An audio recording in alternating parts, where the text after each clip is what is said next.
Why has the Israeli government raided the NSO group offices? Why is France so upset with Israel on Pegasus hacking issue?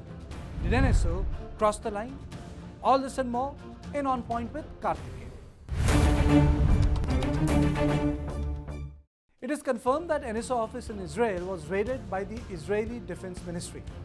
The raid was confirmed by NSO office, which functions from Herzliya in Israel. NSO office stated that representatives from the Ministry of Defense visited their office. The statement read, "The company is working in full transparency with Israeli authorities. We are confident that this inspection will prove the facts are as declared by the company against the false allegations made against us in the media." Israeli media have reported that Mossad, military intelligence, and a couple of other agencies are also looking into the NSO group. Though some sources also said that the raid was a formal meeting between the Defense Ministry officers and NSO leadership.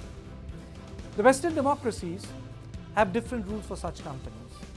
Now, the companies that sell offensive security software such as hacking tools or surveillance software are required to register with the state government.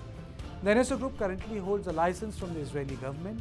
In 2019, Human Rights Group had filed a case against NSO in Israel, stating that its technology is being used against the human rights activists.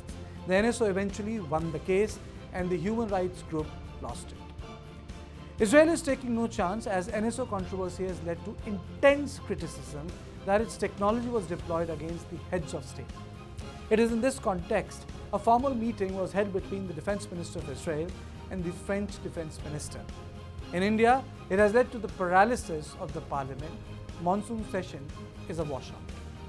Indian opposition has demanded a thorough investigation into the Pegasus controversy before they allow the parliament to function.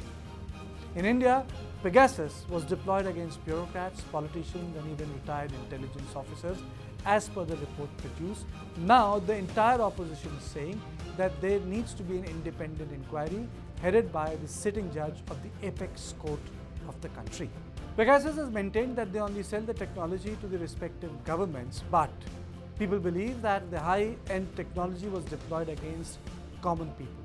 Now, Pegasus is an intrusive technology that can be activated remotely and turn a mobile phone into a surveillance device, which means that without your yes or no, without opening an email, Pegasus can take control of your mobile phone, activate the camera, activate the microphone, access your WhatsApp call, data call, your history, your SMSs, even the location.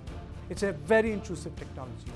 But NSO says that it does not know the specific identities of people against whom clients use Pegasus, but that if it receives complaint, it can acquire the target list and unilaterally shut down the software for any client found to have abused it. An investigation published by 17 media organizations led by Paris-based non-profit journalism group Forbidden Stories said that the spyware had been used in attempted and successful hacks of smartphones belonging to journalists, government officials, and human rights activists.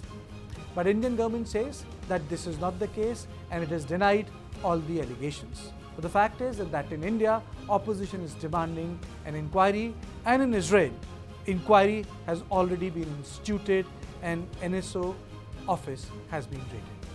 So this is all in On Point with Kartikeya.